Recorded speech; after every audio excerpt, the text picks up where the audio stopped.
Yo, YouTube, what's up with your boy? Sports and Fitness Rants. I'm back, guys. Click that like button. Subscribe to my channel. What's up, y'all? Welcome back, guys. Welcome back, man. Got another great video for you guys today, as usual. You guys know the deal on the channel, man. It's all about setting the record straight, stopping the lies, stopping the narratives, man. And in this video is a subscriber-requested video.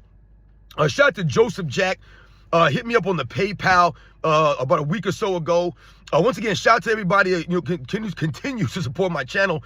And Joseph Jack asked me to do a video on if the NBA should come up with a rule or, some kind of guideline that forces these NBA players to go to college for 4 years. And he talked about the lack of fundamentals, right? That we've all talked about the lack of fundamentals, right? At the core of the game, the fundamentals have been lost. And I think, if the players were to go to school for 3 or 4 years, let's say, I think that would help improve the overall product of the game, along with many other things we talked about, because I feel like the fundamentals would be improved, right? So I'm going to do the video, and that's what we're going to talk about in this video, man. Once again, shout out to Joseph Jack for asking me to do this video. And I was thinking about doing something along these lines, similar along these lines. I said it's about the NBA and the fundamentals have been lost in basketball, man. And I want to thank you guys, everyone across the world, everyone across the states has been supporting my channel. Once again, guys, I am truly, truly humbled, man. Like I said, it's truly humbling. Like I said, man, thank you very much to all you guys out there, man. It means a lot, man, for you guys to even request a video.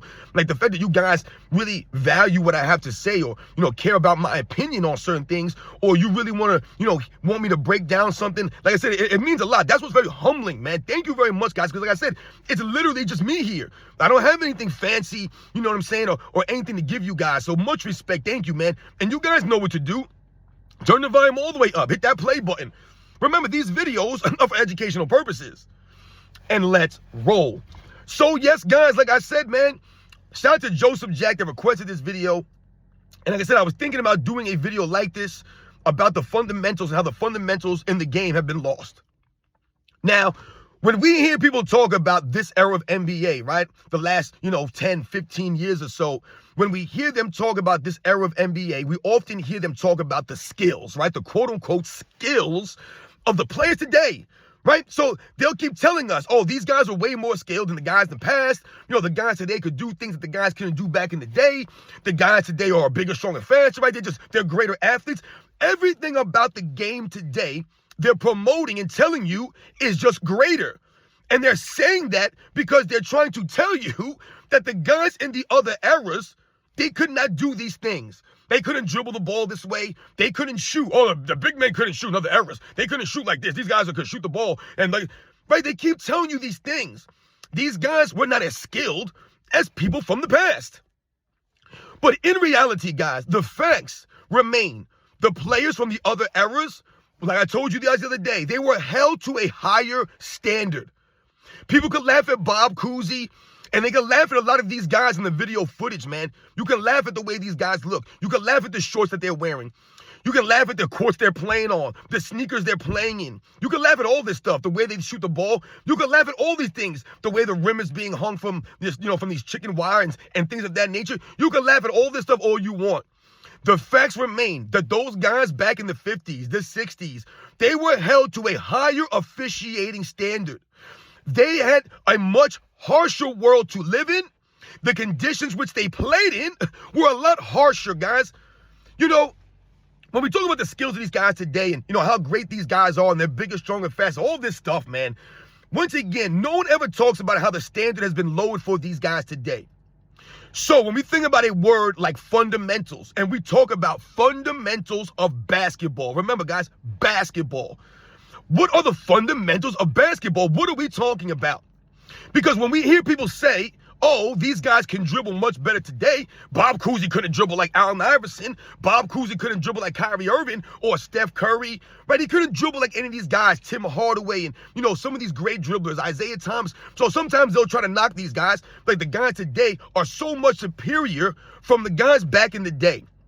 But once again, the standard was there. So Bob Cousy and the Oscar Robertsons, the Jerry Wests, right? These players, They were being held and scrutinized under the letter of the law. So pretty much you had to keep your hand on top of the basketball.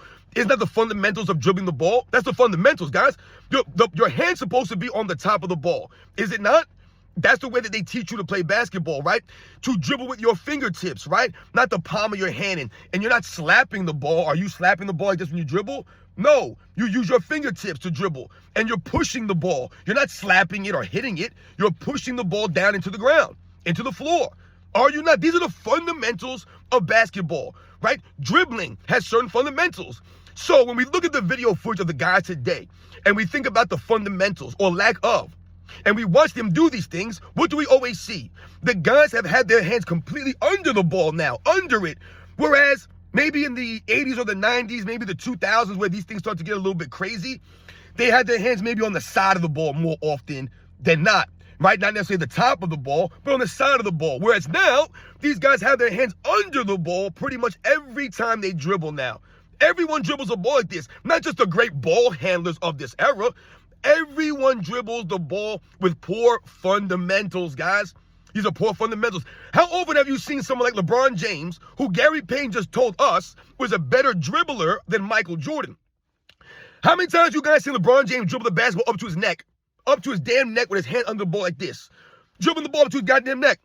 That's not the fundamentals of basketball. What's the fundamentals of dribbling the ball, guys? You want to keep the ball low. Do you not want to keep the ball low? Right? You never want to go above your waist with the basketball. Those are the fundamentals of basketball. But now, in this era, we have guys carrying the ball left and right. That's not the fundamentals because they're not being officiated, right? Based off the fundamentals, right? You have guys dribbling the ball up to their chests, up to their necks, right? Putting their hands completely under the ball. So now when they tell us that these guys are so much more skilled at dribbling the basketball versus guys in the past, we laugh because we say, what are you guys talking about? You're not holding these guys to the same standard. Once again, all those guys in the 50s and the 60s, the 70s, the 80s, these guys, how would they be able to dribble if they were allowed to manipulate the ball and not have to be officiated the right way? Wouldn't that enhance their dribbling ability? I believe it would. Anyone who doesn't agree with this, then you're a moron. So once again, if I'm allowed to manipulate the ball more and not be called for the carries, the palming, I can have my hand under the ball now, not just on the side of it or on top of it, but completely underneath it. I can dribble up to my chest, up to my neck. That's not showing these guys being more skilled today. What it shows is they're allowed to get away with more today. And that's the bottom line here as far as, a lot of these, skills that they say these guys have over the players from the past. So once again, when we think about my man Joseph Jack, and he's talking about should the NBA force these guys to go to college for 4 years so that they can help them learn the fundamentals, I absolutely think that if the NBA, require these guys to at least go to 2 years or 3 years of school, maybe not necessarily 4, maybe, 3, then I absolutely would agree that this would help the fundamentals of the game. But once again, it has to go and trickle down to the beginning, to the bottom, guys. Because like I've told you guys many times, I coach young kids, right? I coach my son's team. So my son is in 2nd grade. He's 7 years old. So I've been coaching my son's teams as he's been growing through the sports. So I started when he was in kindergarten, and now he's in 2nd grade. So I've been coaching basketball, football, baseball for these young kids. This is where you get these kids to understand the game, right? Try to teach them how to play these games. But you try to teach them the fundamentals of basketball. So when I'm at practice with these young kids, I'm not teaching them how to go between the legs or behind the back. That's not the fundamentals of basketball. I'm teaching them how to dribble fundamentally sound. That's where you have to start. Everything comes off the fundamentals, guys. So once again, you can't learn how to go between the legs or behind the back or any of these quote-unquote fancy moves unless you have the fundamentals down first. Unless you understand to keep your hand on top of the ball, maybe on the side of it a little bit, right? You understand to dribble the ball not past your waist. Keep that ball low, right? So the defenders can't swipe it away, right? We think about all these things. Using your fingertips to dribble the basketball. Don't slap down the ball. I'm always telling these kids, because that's what a lot of kids do when they first start playing basketball. They slap at the ball. They slap it down. And I tell them, guys, you push the ball down to the floor, right? You're pushing the ball down and receiving it, pushing it back down, right? There's timing there. But those are the fundamentals. You're not slapping the ball with your palm of your hand. So these are the things that I teach these kids. So if we think about how basketball is being taught, if people are not teaching these kids the fundamentals, once again, it trickles down. So if you hear people talk about AAU a lot, I never played AAU. I don't coach in AAU or any of these kinds of things. But if AAU is not teaching the kids the fundamentals, the right way to play the game, then it may not help kids in high school or kids in college. It may not help this. Because once again, a lot of times now we're coaching or we're trying to, teach kids to be individuals out here, right? So, just get the ball to the good player and you guys just stay out of the way. So no one else is really learning the game. You're not learning how to play the game the right way. You're not learning teamwork or camaraderie or, sportsmanship, none of these kinds of things.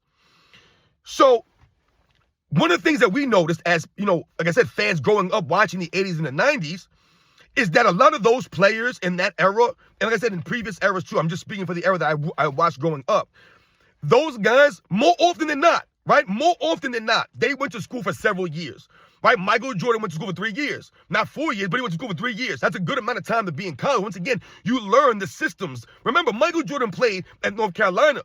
And before Michael Jordan went to North Carolina, they didn't promise him anything. That was the reason why he picked North Carolina, because he said that was the only school that did not promise him a starting job. He said he was going to go there and earn it, and that's why he went to North Carolina. So once again, Michael Jordan sacrificed. He was not putting up otherworldly numbers in college. That's why a lot of people didn't think he was going to be that great. And they were like, what is Bobby Knight talking about? This guy averaged, 16, 17 points a game, whatever it is. It wasn't like Michael Jordan's out there averaging 30 points or 28 points a game. He wasn't Pistol Pete Maravich in college because he sacrificed to play in a system. He was coachable. He learned how to play in a system. He learned the fundamentals. So what is another aspect of the game that people harp on now? They harp on the shooting of these guys, right? And they'll say things like, the big men of the past could not shoot the basketball, which we know is not true. It's not that big men could not shoot back in the 60s or the 70s, the 80s, or the 90s. Once again, you can't use the word couldn't shoot or can't shoot. It was that they did not play. That was not their position. That was not their job to shoot. So once again, when I turn around and I can say, these guys today can't rebound, that's the facts, guys. There are no great legit rebounders out here in the NBA. Because rebounds are a joke in this era. You don't have to hustle or battle down low for rebounds because of all the long threes that are being shot up. It's a lot of long rebounds, man. Look how many rebounds in this era are guys standing by themselves or guys not even jumping for rebounds. No one's even boxing out. They're just getting rebounds, just falling into their hands, and they're just taking and going. There's no effort or hustle being done out here because there are no big men. There's no one down low half the time when these guys chuck up these shots. So there's no effort required for rebounds.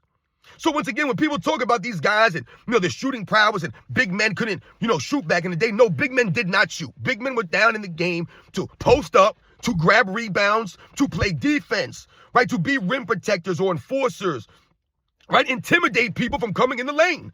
That's what big men were supposed to do. They weren't going to be standing on the three-point line like a bunch of fools out there because the game was more balanced. Once again, we talk about shooting, the fundamentals of shooting, and we talk about the positionless basketball that we have going on today. Once again, it's taken away from the balance of the game. Has it not? So part of the fundamentals of shooting is, once again, we think about your footwork. We think about, how you place your hand, your elbow placement, all these kinds of things. And we think about the fundamentals, but we also have to think about, like I said, understanding what is a good shot, when to take that shot, what's a bad shot. Once again, what's your role in team? What should you be doing? Everyone now wants to shoot the threes. Everyone now wants to be a shooter. And I've told you guys what? A lot of these guys today, they can't shoot, but they think that they can because they're allowed to shoot. Once again, back in the 80s and 90s, big men could not shoot. If a big man went out there, even if he was a quality shooter or he felt like he can shoot the shot, and he went out there and took a three-point shot, which was out of character, the coach would probably call a timeout. They would pull you to the sideline, and they might bench you. Or they might say, what are you doing? Right? If all of a sudden you turned on the TV and you saw Patrick Ewing standing out in the three-point line, and all of a sudden Patrick Ewing just starts taking threes, once again, Patrick Ewing, one of the great shooting big men from the perimeter, from the mid-range. Not from three, though. But if he just thought one day, I'm going to start taking some threes. I'm a decent free throw shooter. I'm a decent mid-range shooter. I'm going to go out here and start checking some of these threes, man. Once again, that would take away from Patrick Ewing's overall game. That would take away from the New York Knicks. And that would take away from the balance of the game. Right? That's not fundamentally sound basketball for your big men to be standing on the three-point line chucking up shots. It doesn't make any sense. It takes away from the overall game. When we talk about fundamentals of basketball, we talk about things like moving without the ball. You ever notice a lot of these guys, they can't move without the basketball. A lot of the big name guys, they need the ball in their hands or they're useless out there. Can you guys imagine James Harden not dribbling the air out of the ball? Could you imagine what his career would have been like if he had to be relegated to an actual shooting guard and not just dribbling and step back 5 steps and step back and all this other nonsense? Once again, we talk about dribbling the basketball, these guys being able to manipulate the rules. That's not fundamentally sound basketball that I was watching James Harden play when he won an MVP in 2018. The man won an MVP on the strength of non-fundamentally sound basketball, where guys are traveling and carrying the ball all over the place. Once again, the fundamentals are completely lost. When we talk about footwork and we talk about traveling, I was just talking about the dribbling before, right? The footwork, the traveling, all goes hand in hand, guys. These guys are allowed to take 3, 4, 5 steps. That's not the fundamentals of basketball. The fundamentals is what? You get 2 steps after you pick up your dribble. This is what I teach the little kids. You pick up the dribble, you get 2 steps. You pick up the dribble, you can't put it back down again. You can't put your hand under the ball. Right? All these kinds of things, man. The fundamentals are lost in the game. When you hear these guys talk about, oh, the footwork today is out of control, the footwork of this. When you watch the video footage, I just saw a video of Nikola Jokic, right? And he's always being touted as, oh, the most skilled center in NBA's history. I hear people say this, man. And it's no knock on Nikola Jokic. I know you guys think that I get on him, man. But my God, I saw this video of Nikola Jokic, man. And in the video, they were highlighting how this man was traveling all over the place in all these moves he was doing. So he was out here trying to, post up and he's banging into guys. And the man does a drop step, shuffled his feet. I mean, it's just sloppy out there. But he's being labeled as one of the most skilled players of this era, even though the man has no defensive skills. Right? The man's not that great of an athlete. And I just watched a video of this man traveling all over the court and nothing was called. Nothing. So these guys are allowed to manipulate the ball. And during that play, Nikola Jokic travels and then shoots a shot and makes a basket. So whatever I told you guys, how many points have these guys scored after they carried the ball, after they traveled all over the place, after they used an offensive foul, right? I mean, just my goodness, man. A lot of times these guys have scored baskets. I mean, like I just said about James Harden, think about it. How many points did James Harden score in 2018 to average, 35, 36 points a game? Remember, he was challenging Michael Jordan as the highest points per game other than Wilt Chamberlain. And you guys know if he would have passed Michael Jordan, let's say he would have averaged 38 points a game that season and scored over 3,000 points, which he did not make it to. But let's say he would have done that. But in the record books, in the history books, it would have looked like James Harden was a greater scorer than Michael Jordan. And would you have people like Daryl Morey saying, oh, he's a great scorer in NBA's history. He's a much greater scorer than Michael Jordan, based off of carrying and traveling with the basketball? Based off of taking 3, 4, 5 step dropbacks? Step back threes, just chugging up all these threes, flopping all over the court for free throws. Is that the same, guys? Once again, exposed. So the numbers don't add up when you watch the video footage, right? It doesn't support that. But when you watch Michael Jordan and you look at his numbers, it all adds up. It all makes sense. So when we talk about the fundamentals, once again, let's think about guys setting screens. Do you guys think these guys are setting screens, actual legal, legit screens in this era? The fundamentally sound screens? No. How many moving screens do we see? You see guys sliding their feet. And once again, it really goes on who the player is. Some players can get away with it. Some players can't. But overall, these guys are moving screens all over the court, guys. Moving screens everywhere. Whereas back in the day, once again, you had to hold your ground. And it was up to the offensive player to lead their defender into the screen, set them up, so to speak. Once again, those are the fundamentals of basketball. Now, there's none of that going on. Now guys just jump out and just completely move into guys to set screens. Nothing's called. So the fundamentals of setting picks and setting a screen is completely lost in the NBA right now. That used to be a quality. That used to be an attribute of some of the great big men back in the day. Right? These guys were very good at setting screens. You've heard that before. Oh, this guy's a really good screen setter. Right? Because there's fundamentals behind setting a screen. There's like timing, right? Things of that nature. And once again, these guys today, they're moving screens all over the court. So these guys can set moving screens and they can do that little, oh, I'm going to do a pick and pop or a pick and whatever, or I'm going to do a flare screen. No one's setting screens, legit screens. Once again, the fundamentals have been lost. The standard has been lowered. So, I mean, listen, I don't want to go too long in this video. And like I said, I've talked about some aspects of the game that they try to tell us are greater or more skilled and things of that nature. Remember, guys, at the core of sports, when we talk about basketball, sometimes now people try to get wrapped up in the athleticism. They'll say, oh, these guys are greater athletes today, as if that makes the game better or as if that makes the league more competitive. Because they'll say, oh, the guys are greater athletes today than they were in the 80s or the 90s or back in the day. Now, to me, that's not necessarily the case. But even if it was, it doesn't make a difference as far as basketball and the fundamentals of the game. Basketball fundamentals come first. When you talk about athleticism and fundamentals, you could be as athletic as you want. You could be fast, able to jump high. You could have the cat-like quickness, right? You could have, long arms. You could have all the athleticism in the world. If you don't have the fundamentals, you can't do a damn thing out there.